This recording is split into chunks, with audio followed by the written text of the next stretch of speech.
하나님께서 저와 여러분 우리에게 주시는 하나님의 말씀은 역대상 10장 13절부터 14절까지의 말씀입니다. 역대상 10장 13절, 14절 두 절입니다. 제가 봉독해 드리겠습니다. 사울이 죽은 것은 여호와께 범죄하였기 때문이라. 그가 여호와의 말씀을 지키지 아니하고 또 신접한 자에게 가르치기를 청하고 여호와께 묻지 아니하였으므로 여호와께서 그를 죽이시고 그 나라를 이새의 아들 다윗에게 넘겨 주셨더라. 아멘. 딱 1년 만에 이렇게 주일 1, 2부 강단을 이렇게 심부름하게 됐습니다. 혹시 여러분 이런 경험 있으시지요? 말씀을 쭉 읽어내려가다가 내가 이 말씀을 두고 내 삶에 가지고 와서 이렇게 묵상하는 거. 그런데 혹시 이런 경험 해보셨어요? 그냥 지나갈 수도 있는 말씀인데 이 말씀이 나를 딱 끌어당기는 거, 나를 이렇게 딱 끄집는 그런 말씀. 그래서 계속 이 말씀을 떠오르게 하고 이 말씀을 생각하게 하고 어디를 가나 무엇을 하나 자꾸 이 말씀을 기억나게 하는, 저를 이렇게 당겨주는 이 말씀. 5월 한 달 동안 저는 개인적으로 역대상 말씀 묵상했는데 제 인생과 사역에 중요한 예틀을 깨뜨리고 새 틀을 갖추게 한 본문, 아까 제가 말씀드린 그 경험, 그 체험을 하게 만든 본문이 오늘 이 본문이에요. 여러분 보시다시피 사울과 다윗 이야기가 나오죠. 오늘 이 두 인물을 비교 한번 해볼 건데요. 비교라고 할 때 공통점과 차이점을 이렇게 봐야 되겠죠. 무엇이 이렇게 극명한 결과를, 이 두 사람의 결과를 이렇게 가져왔을까요? 신앙생활을 한 2, 3년 정도 해보신 분들은 사울과 다윗 이야기 많이 들어서 아시지요. 만약에 여러분에게 묻는다면 사울처럼 평가받고 싶으세요? 다윗처럼 평가받고 싶으세요? 묻는다면 당연히 다윗같이 평가받고 싶다 이렇게 얘기하겠죠. 그런데 제가 서두에 이렇게 말씀드리고 싶은 것은 누가 딱 사울이고 누가 딱 다윗이고 이렇게 처음부터 정해지는 건 아닌 것 같아요.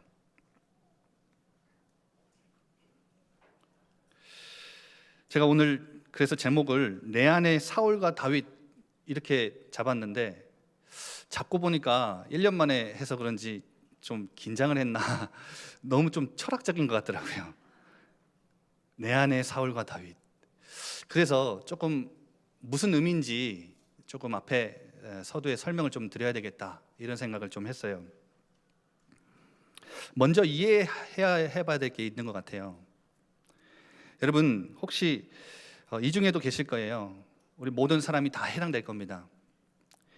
예전에 짓던 죄들에게서 자유해야지 결심해보고 결단해보고 나는 지금 여기서부터 이 일을 더 이상 하지 않겠어. 예전에 불신자 때 가지고 있었던 악한 습관이나 하나님 보실 때 하나님이 원하시지 않는 죄들, 이런 것들을 짓고 노출되어 살아가는 내 모습을 봤을 때 결단도 해보고 도전도 해보고 이제 어느 정도 성공해 보이지만 성공하는 듯 하지만 결국 실패하죠. 잘 안 되죠. 여러분 실패의 이유가 뭔 것 같아요? 의지력이 약해서가 아니에요. 우리의 힘과 능력이 부족해서가 아니에요. 성경에서는 뭐라고 그 이유를 설명하는 줄 아세요? 우리의 본성 때문이래요. 우리의 인간 안에 있는 본성은 원래 악한 거야 이렇게 설명을 해요. 여러분, 그래서 산속에 절을 지어놓고 거기에 이제 머리 깎고 들어가서 돌을 닦는 분들 계시죠. 이제 그분들은 세속과 단절된 자기들만의 그 공간과 그곳에서 들어가서 밤낮 돌을 닦고 계시는 이유가, 세상에 내려오면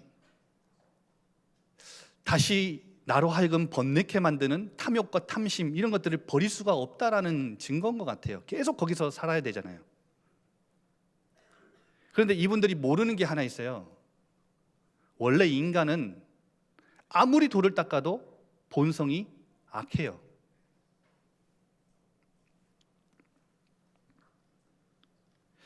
그래서 바울은요, 성경에 율법과 복음을 설명할 때 육신이라는 단어를 많이 썼거든요. 근데 그 육신이 영어로는 sinful nature라고 이렇게 단어가 적혀 있어요. 네이처는 체질이거든요. 한마디로 죄성이에요. 우리의 본성, 우리의 육신은 죄성이래요. 죄에 반응하는 체질이에요. 그래서 여러분, 선을 행하고는 싶지만, 원하지만 악을 자꾸 행하게 되고 죄에 노출되어 죄에 반응하며 살아가게 되는 이유가 우리의 죄성, 본성 때문에 그렇다는 거예요. 여러분, 사울도 다윗도 우리도 그런 의미에서 똑같이 악한 죄에 반응하게 하는 이 본성, 이 죄성을 갖고 있어요. 여러분, 그렇지만 본성 따라 살면 안 되는 거예요. 내 안에 악을 행하게 하고 죄에 자꾸 반응하게 만드는 그 체질들, 그것 따라 살면 안 되는 거예요. 그것 따라 살면 반드시 저주와 재앙과 형벌이 따라와요. 여러분, 지금 이 세상을 장악하고 있는 사단의 제1 전략이 그거 아니에요? 네가 하나님처럼 되는 거야. 에덴 동산에서 아담과 하와를 속임수로 무너뜨렸던 이 사단은 지금도 계속해서 이 세상 사람들을, 이 세상 살아가는 우리들을 속이고 있어요. 네가 네 인생의 주인이야. 이 말은 무엇이 내포되어 있죠? 그냥 내 마음대로 네가 원하는 것 가지고 네가 만족하면서 살면 되는 거야. 그게 진짜 행복이야. 그렇게 말을 하는 거예요. 여러분, 본성 따라 살면, 특히 신자들은 배경이 천국이에요. 우리는 아무리 죄를 짓고 살아도 우리의 신분, 우리의 권세, 우리의 배경은 천국이기 때문에, 하나님 자녀가 됐기 때문에 죽으면 반드시 천국은 가요. 그런데 이 땅 살아가는 동안에 배경이 천국인 사람들이기 때문에 지옥을 맛보며 사는 것이 아니라 천국을 맛보며 이 땅을 살아갈 수 있어요. 하나님 주시는 평안, 기쁨, 감사, 그거 맛보며 살아갈 수 있는 거예요. 우리의 배경이 그래요. 저도 구원받고도 세상이 좋아서 본성 따라 은혜 거부하며 살았던 적이 있거든요. 편안하긴 한데 평안은 없더라고요. 기쁨과 감사 없더라고요.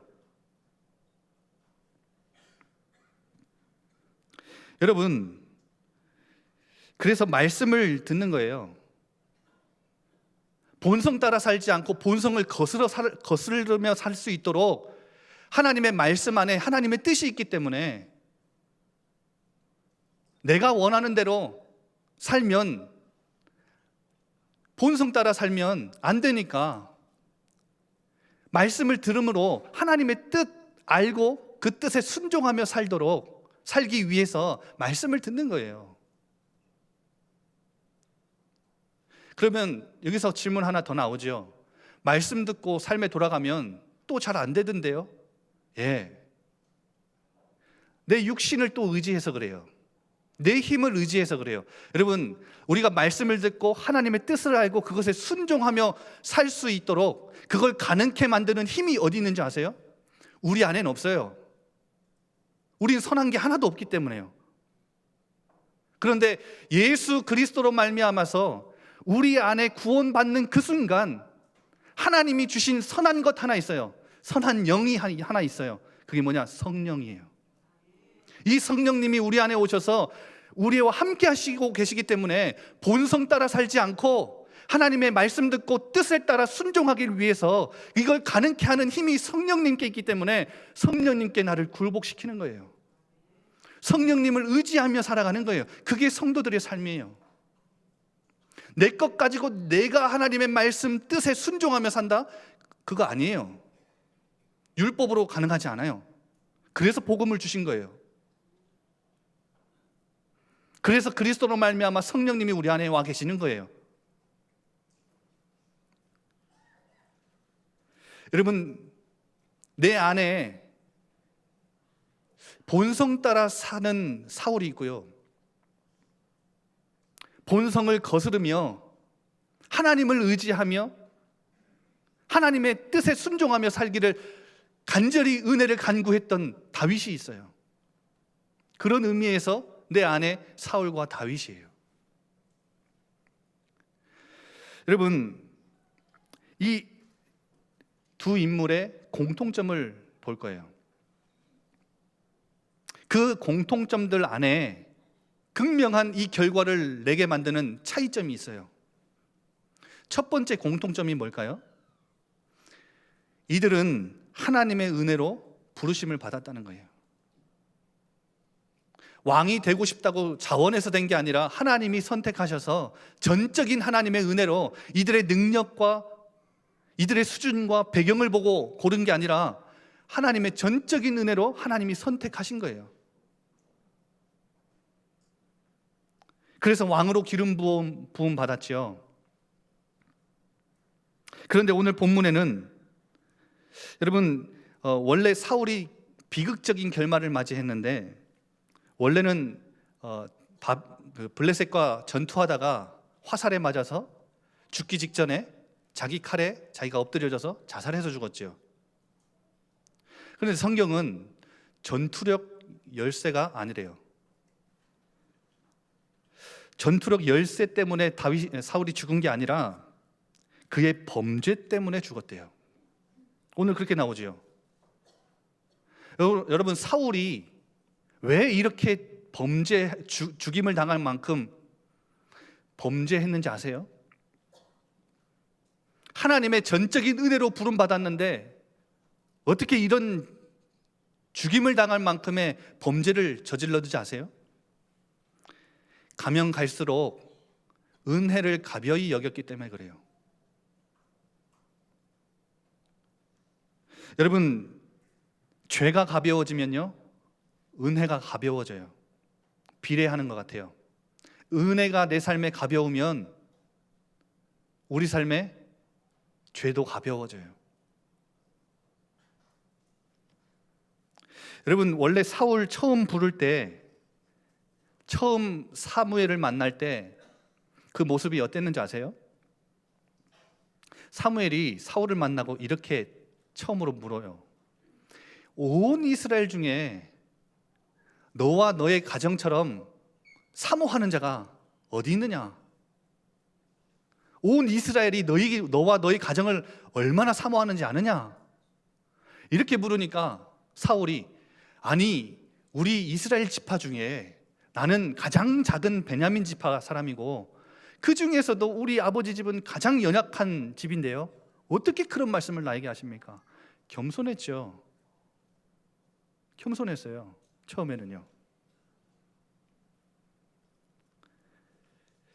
그런데요, 여러분, 블레셋과의 전쟁 속에 다급한 상황이 다가오니까 사무엘이 와서 하나님께 제사를 드리고 은혜를 구하고 전쟁을 해야 되는데 사무엘이 늦는 거예요. 안 오는 거예요. 사람들은 다 도망했어요. 나와 함께 있는 군인들도 한두 명씩 빠지기 시작하니까 이제 다급한 거예요. 하나님의 말씀을 어기고 자기가 제사를 드려버려요. 그런데 문제는 그게 아니에요. 그 다음에 이 사울의 반응이 참 재밌어요.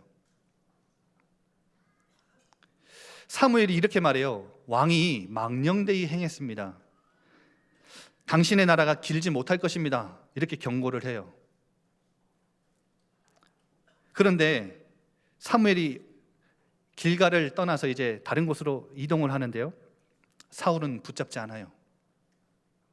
붙잡고 은혜 구하지 않아요. 어떻게 하는 줄 아세요? 자기와 함께 한 백성의 수를 세어보니 600명 가량이라. 600명 데리고 전쟁에 나가요. 은혜 구하지 않고 실수했는데, 선지자들의 경고를 받았는데 은혜 구하지 않고 전쟁 나가요. 뭐죠? 은혜가 가벼워진 거예요.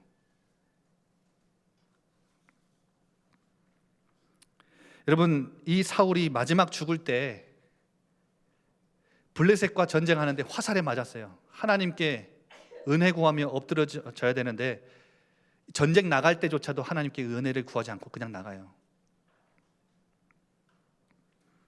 화살 맞았을 때 자신의 명예를 위해 자신의 칼로 자살을 하지요.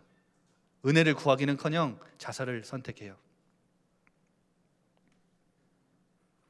여러분, 근데 반대로 다윗은 갈수록 하나님의 은혜를 중하게 여기고 무겁게 여겼다는 사실.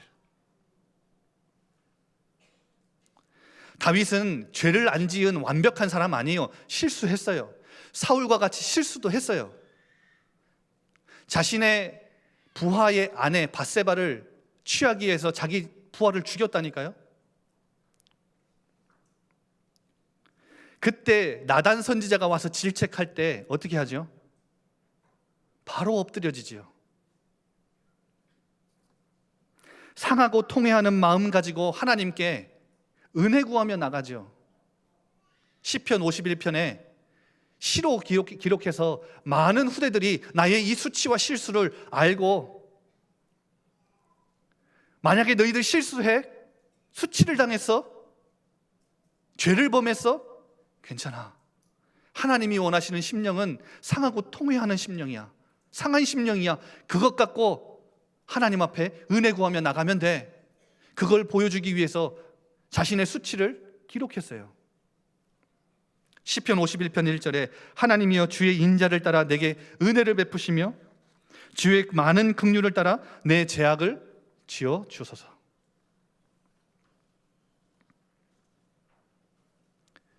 굉장히 나라가 성해졌을 때 착각도 했죠.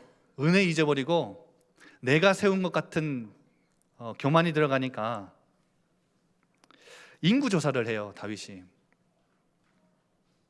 인구조사를 했을 때 선지자가 와서 또 질책을 하니까 사울같이 돌아서지 않고 바로 하나님께 엎드려지죠. 은혜가 너무나 중요했던 사람이에요. 내가 이 일을 행함으로 큰 죄를 범하였나이다. 이제 간구하옵나니 종의 죄를 용서하여 주옵소서. 내가 심히 미련하게 행하였나이다. 여러분, 다윗이 인생 거의 마감하기 전에 성전 건축을 다 준비를 해놔요. 역대상 29장에 보면 이제 성전 건축 준비 다 하고 이 어마어마한 재물들을 하나님께 바치면서 뭐라고 했는지 아세요? 모든 것이 주께로 말미암아 싸우니 우리가 주의 손에서 받은 것으로 주께 드렸을 뿐입니다. 내가 한 것이 하나도 없다는 거예요. 모든 것이 다 주님이 나를 지켜주셨고 내 편이 되어주셨고 나를 붙들어 주셨고 내게 이걸 드릴 수 있는 기쁜 마음도 하나님이 허락하신 거고 모든 것이 하나님의 은혜라고 고백하죠. 그러면 우리는요, 여러분, 우리는 신앙생활을 거듭하면 할수록 은혜가 가벼워지시는가요? 무거워지시는가요?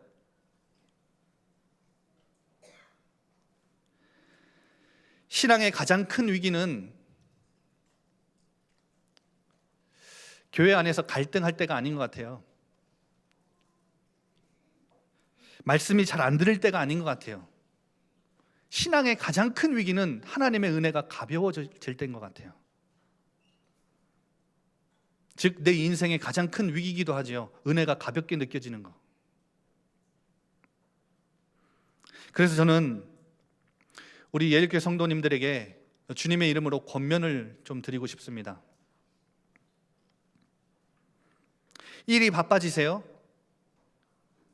일이 지금보다 더 정신없이 바빠질 뭔가의 계획이 여러분에게 있으세요? 일이 산더미처럼 다가올 것 같으세요? 예배 시간 줄여나가지 마시고 예배 시간부터, 스케줄부터 정하세요.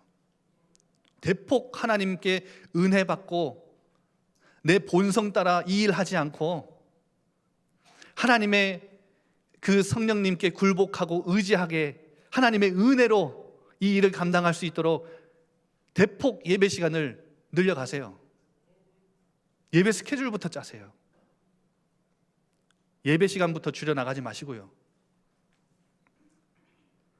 여러분, 혹시 위기를 만나서 상황이 다급하세요? 내가 갖고 있는 경험, 내 주장, 내 의견, 이런 것들, 주변에 있는 사람들의 여러 가지 말들이 다가올 때 딱 멈추시고 하나님 말씀부터 확인하세요. 말씀부터. 혹시 몸이 아파서 병원 신세 지시는 분들 계세요? 의사의 진단도, 정확한 진단도 필요하겠고요. 간호사의 손길도 필요하겠고요. 약을 먹어도 효능을 좀 봐야 되겠고요. 내 몸이 지금 안 좋은 부위에 좋은 음식들을 알아보고 먹으면서 효과도 좀 봐야 되겠어요. 그런데 제일 중요한 거, 전적으로 하나님을 의지하고 집중하는 거, 여러분, 이것부터 하세요. 자녀 문제, 가정 문제 와 있으세요? 여러분, 자녀에게 잔소리 하려고 먼저 하지 마시고, 그건 본성이잖아요. 뭐부터 하세요? 가정 예배부터 시작하세요. 내가 이 가정에서, 우리 가문에서 하나님께 제단을 쌓겠다. 하나님의 은혜를 간구하겠다. 여러분, 세상 살다 보면 배경 필요하죠. 배경. 우리 부모님이 원래 좀 가지고 있는 분들이면 태어날 때부터 좀 배경을 갖고 태어나겠는데, 그렇지 않은 분들은 살면서 학연, 지연, 필연, 이런 줄과 라인들 필요하지요. 배경이 없으면 라인이라도 제대로 좀 서야 뭔가 올라가잖아요. 승진하려면. 기도 배경부터 만드세요. 이게 하나님의 은혜를 아는 자죠. 교회 안에서 여러분, 중요한 승진을 앞두고 있다?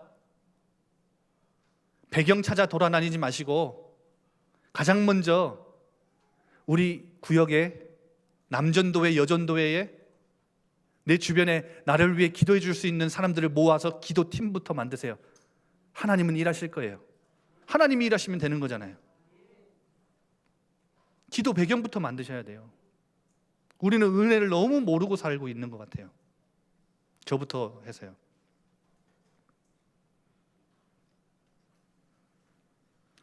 여러분, 하나님은 긍휼과 은혜가 풍성하신 사랑의 하나님이에요.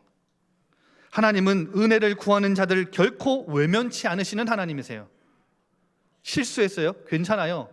은혜 구하고 하나님 앞에 용서 구하세요.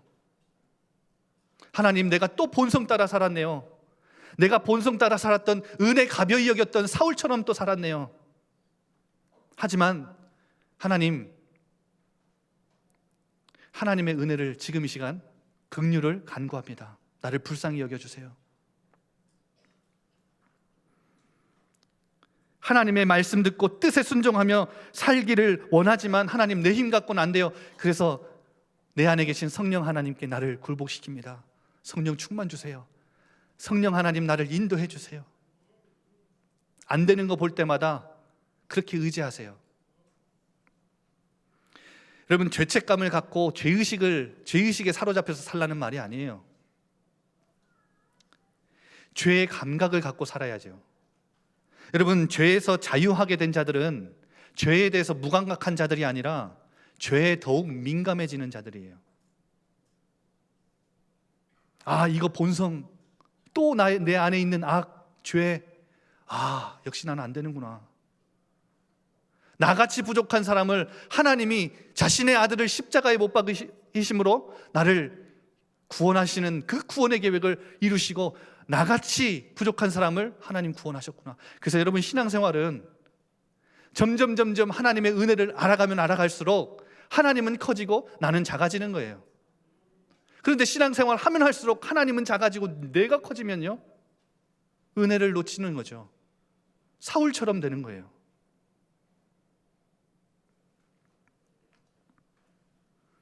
두 번째 공통점이 이 사울과 다윗은 왕의 자리에 섰다는 거예요. 참 왕 대신 하나님으로부터 위탁받은 심부름의 자리예요. 왕의 자리는요, 하나님이 참 왕이세요. 그런데 이스라엘 민족이 왕을 요구하니까 왕의 제도를 주시고 왕을 세우셨는데, 하나님이 위탁해서 하나님의 백성을 다스리라고 하나님이 심부름하라고 주신 자리예요. 맡기신 자리죠. 그런데 사울은 하나님을 왕으로 인정하지 않았어요. 여기서 극명한 결과를 내는 이유가, 사울은 하나님을 왕으로 인정하지 않았지만 다윗은 철저히 하나님을 왕으로 인정했어요.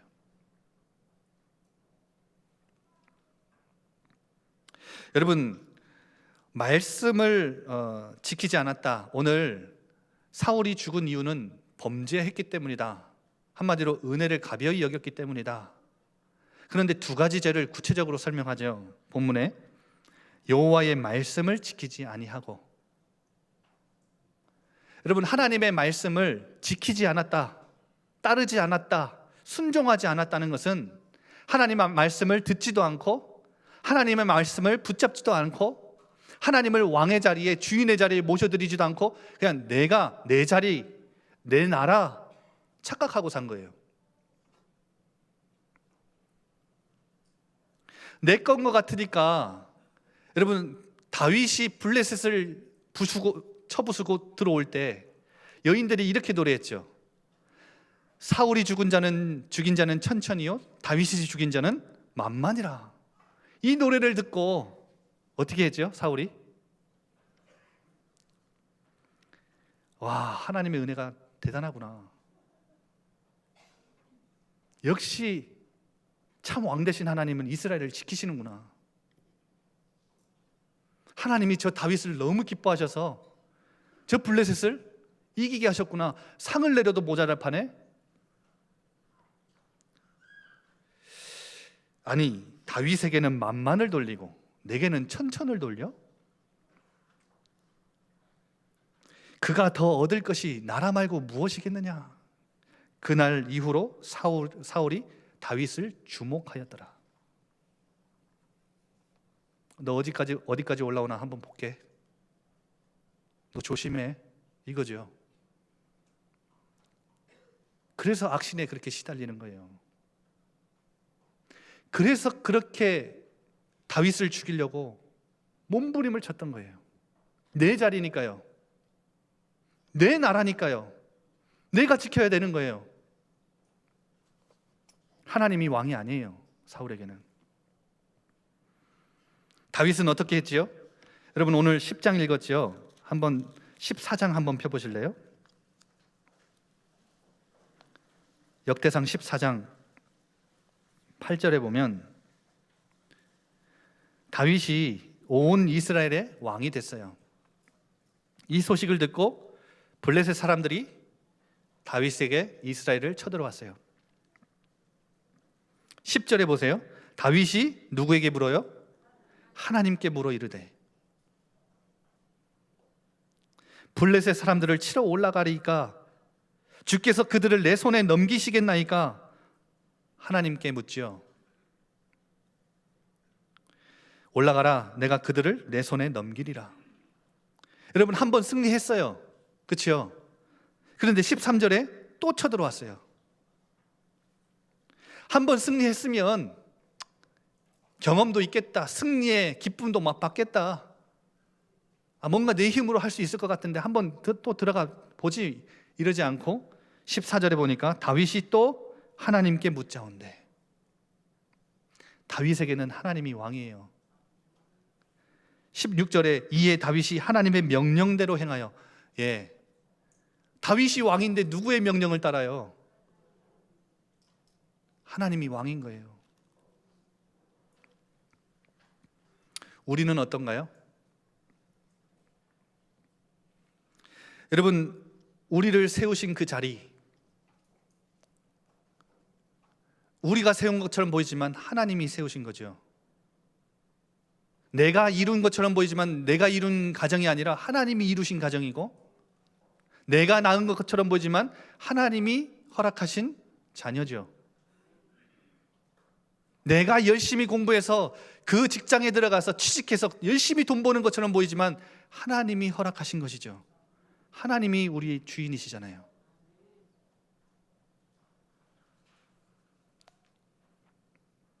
여러분, 그런데 우리는 하나님을 주인으로, 왕으로 인정하지 않고 살아가는, 본성 따라 살아가는 사울과 같은 모습이 우리의 삶에 너무 많아요. 세 번째 공통점이 뭘까요? 이들은 전쟁 시대를 살았어요.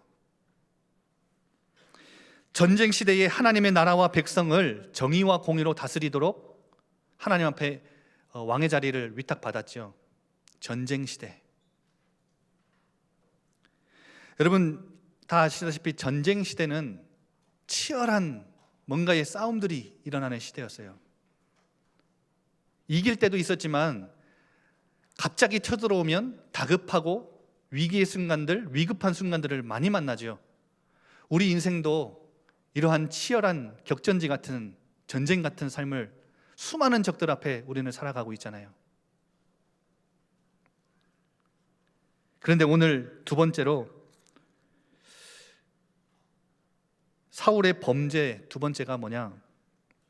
여호와께 묻지 아니하였으므로. 치열한 격전지, 전쟁 시대를 살아가는데 하나님이 왕이 아니니까 하나님께 묻지도 않아요. 여러분, 그런데 오늘 이 묻지 아니했던 두 번째 죄는 딱 이 사건을 딱 하나님이 꼬집어서 얘기를 하시죠. 신접한 자에게 가르치기를 청하고 무당 찾아간 거예요. 사무엘은 죽었고 하나님의 말씀은 임하지 않으니까 어떻게 해야 돼요? 엎드려져서 은혜를 구해야죠. 그게 은혜를 아는 사람이죠. 하나님이 왕이시면, 그 왕의 자리에 서 계시다면 하나님께 끝까지 매달려야죠. 자기가 쫓아낸, 자기 손으로 쫓아낸 신접한 자, 무당을 찾아가요. 하나님 보실 때 가장 악했던 거예요. 치열한 격전지, 전쟁 시대를 살아가고 있는 우리네 인생도, 여러분 이렇게 위급한 상황, 다급한 상황, 위기, 이런 것들 많이 만나죠. 사울처럼 영적인 하강의 최저점을 찍지 마시고 어떻게 해야 돼요? 다윗처럼 하나님께 늘 질문하세요. 다윗은 하나님께 늘 질문했어요. 오늘 아까 방금 읽은 14장에 어떤 전쟁이든지 다윗이 승리했던 비밀은 하나님께 늘 질문했던 거예요. 그러니까 하나님이 역대상 18장에 보면 동서남북 영토를 확장하는데 승전 기록들이 기록되어 있죠. 18장 6절에 보면, 뒤에 보면 다윗이 어디로 가든지 여호와께서 이기게 하시니라. 하나님께 늘 물으니까요. 하나님이 이기게 하셨잖아요. 13절에 보세요. 다윗이 어디로 가든지 여호와께서 이기게 하셨더라. 다윗이 이긴 게 아니라 하나님이 이기게 하신 거예요.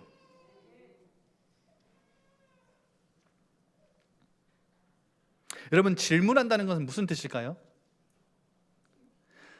정말 어찌할 바를 알지 못할 때, 위급한 상황 만났을 때 여러분 벽에다 대고 질문해 본 적 있으신가요? 없지요. 질문한다는 것은 인격적으로 대한다는 거예요. 하나님을 인격적으로, 살아계신 하나님을 내가 모셔드렸다면 그분과 인격적인 사귐과 교제가 신앙생활인데,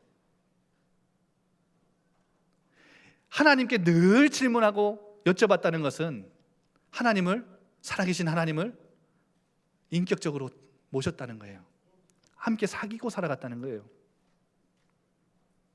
근데 질문은 대부분 위급한 상황에서 질문은 누구에게 하죠? 아무것도 모르는 아이한테 하나요? 아니죠. 내가 의지할 수 있는 사람에게 하죠. 무슨 말일까요? 늘 질문했다는 말은 하나님께 주도권을 내어드렸다는 거예요. 치열한 격전지 같은 우리네 인생, 우리의 왕 대신, 주인 대신 하나님이 주도권을 지시고 일하시면 승리하는 거잖아요. 무조건 승리해요.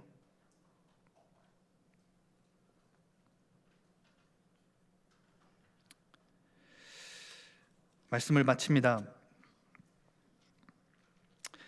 이렇게 사울과 다윗의 두 가지 모습, 공통점과 차이점,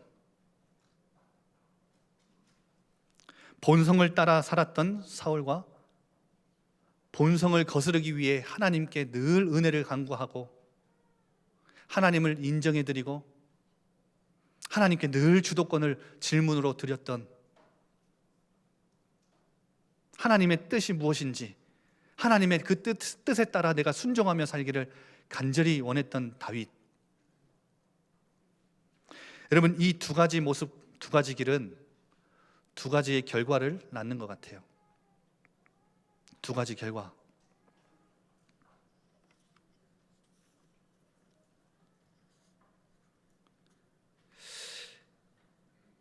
역대상 15장 29절에 보면 이런 말씀이 있어요.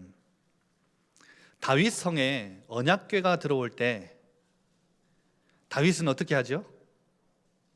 미친 듯이 뛰놀고 춤추며 하나님께 영광을 돌리죠. 너무 기쁜 거예요. 하나님의 역사, 이스라엘 민족을 건지시고 보호하시고 지금도 하나님의 언약은 성취되고 있는데, 이것이 들어오는 증거궤, 언약궤가 들어올 때 비록 조그만한 장막 텐트를 세워서 그곳에 모시지만 너무 마음이 인생에서 가장 기뻤던 거예요. 그런데 사울의 딸 미갈, 여러분 사울의 아들들은 다 죽었거든요, 전쟁에서. 그런데 다윗의 아내였던 미갈은 살아 있었어요. 이 미갈은 그 언약궤를 들어오는 것을, 다윗이 그 앞에서 미친 듯이 뛰노는 것을 어떻게 여겼죠? 업신여겼죠. 여러분, 예배 나올 때 우리가 모여서 이 광주 호남 땅을 살리는 이 지역 복음 하겠다, 삼천제자 300지교회 하나님이 주신 언약이 우리를 통해 성취된다. 이 언약이 여러분 혹시 우습게 여기고 구경만 하는 분들 계십니까? 업신 여기는 분들 계십니까? 사울의 딸인 미갈이 업신 여겼다는 것은 하나님의 언약궤, 그것에 동참하지 않고 그 감동과 그 기쁨에 동참하지 않고 업신 여겼다는 것은 무엇을 의미하는지 아세요? 사울 왕조는 완전히 몰락했다는 것이에요. 그걸 상징해요. 실패한 거예요. 사울의 왕조는 완전 끝난 거예요. 여러분, 우리 후대들 이 예배와 말씀과 언약과 또한 세계 렘넌트 대회는 세계 복음화가 이루어지는 굉장한 축제의 장이지요. 작은 세계 복음화의 실제 그림이에요. 실현되는 것을 그곳에서 볼 수 있어요. 하나님이 우리를 통해 언약을 지금도 성취하고 계신다는 것을 붙잡을 수 있어요. 볼 수 있는 곳이에요. 그런데 세계 렘넌트 대회에 참여해서 아니 BTS가 모이면 25만 명 모인다는데 2만 명 모여가지고 뭐가 되겠냐? 업신여기는 분들, 여러분 우리 교회는 한 사람도 그런 사람이 없었으면 좋겠어요. 하나님의 역사가 어디 숫자 가지고 역사 일어났던가요? 25만 명보다 하나님의 언약을 믿음으로 붙잡은, 은혜를 간구하는, 하나님을 주인으로 모신, 하나님께 늘 질문하는, 주도권을 드리는 그 한 사람 통해서 하나님 시대를 바꾸시는데요, 그런 사람이 2만 명이나 모인대요. 여러분 세계복음화, 아니 이런 아이들을 통해서 세계복음화 한다고? 여러분 업신여기지 마세요. 저는 어제 이 말씀 준비하면서 많이 울었어요. 저도 사역을 하던지라 교회 안에서 이런저런 사역들이 많은데 특히 이런 양심이 오더라고요. 제가 함께하는, 제가 주도하지 않는 사역은 좀 저렇게 해서 될까? 어떻게 하나 보자. 좀 업신여기는 그런 마음. 또 저는 메신저다 보니까, 말씀을 전하는 사람이다 보니까 다른 사람이 말씀 전하면 좀 말씀 저렇게 전하는 게 맞나? 업신여기는 마음. 이런 마음들 때문에 너무 송구스럽더라고요.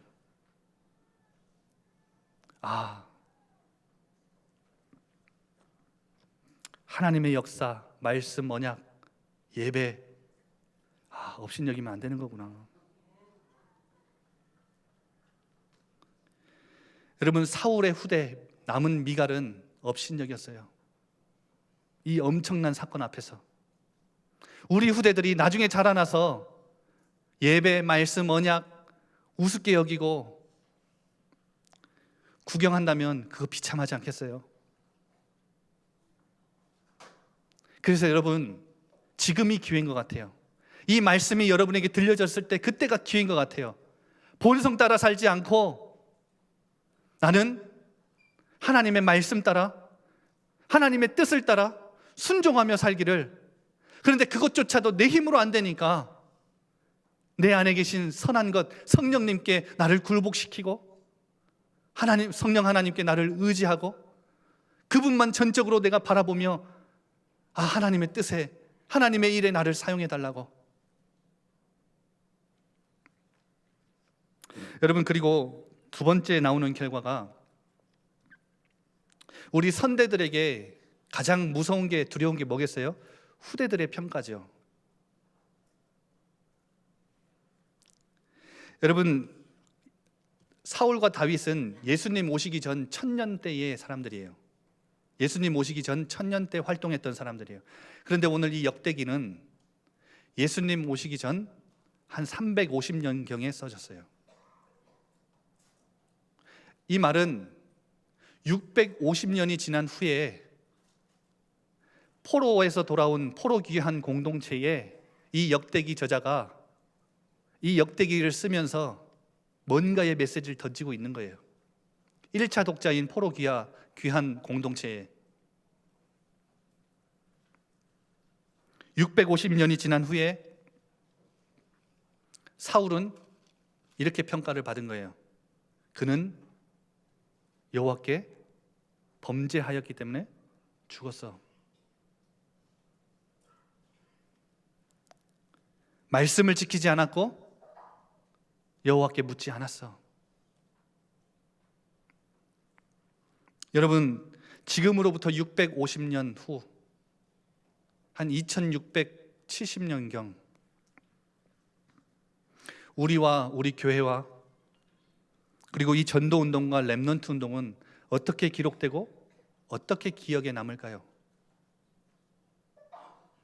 누구로 기억되길 원하십니까? 혹시 본성 따라 사셨다면, 죄성 따라 사셨다면, 그 육신 따라 사셨다면 이제는 빨리 오늘 이 말씀 듣고 다윗의 길로 하나님의 은혜를 가벼이 여기지 않고 중하게 여기는 그 자리로, 하나님을 왕으로 모신 그 자리로 하나님께 늘 질문하고 주도권을 드리는 그 자리로 들어가시길 바랍니다. 우리 다 같이 말씀 붙잡고 기도합시다.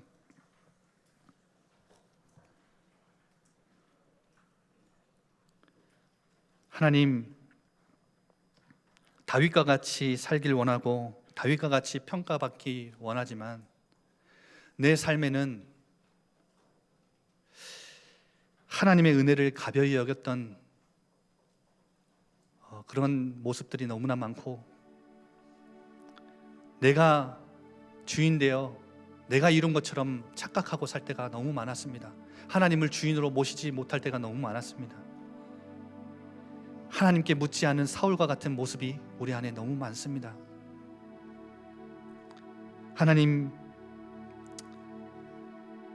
하나님의 말씀을 듣고 뜻에 순종할 수 있도록 그것을 가능케 하는 힘, 성령님 나를 온전히 붙잡아 주시고 성령 충만 주시고 나를 이 길로 인도해 주셔달라고 우리 한번 이 시간 같이 기도합니다. 살아계신 하나님 아버지 감사합니다.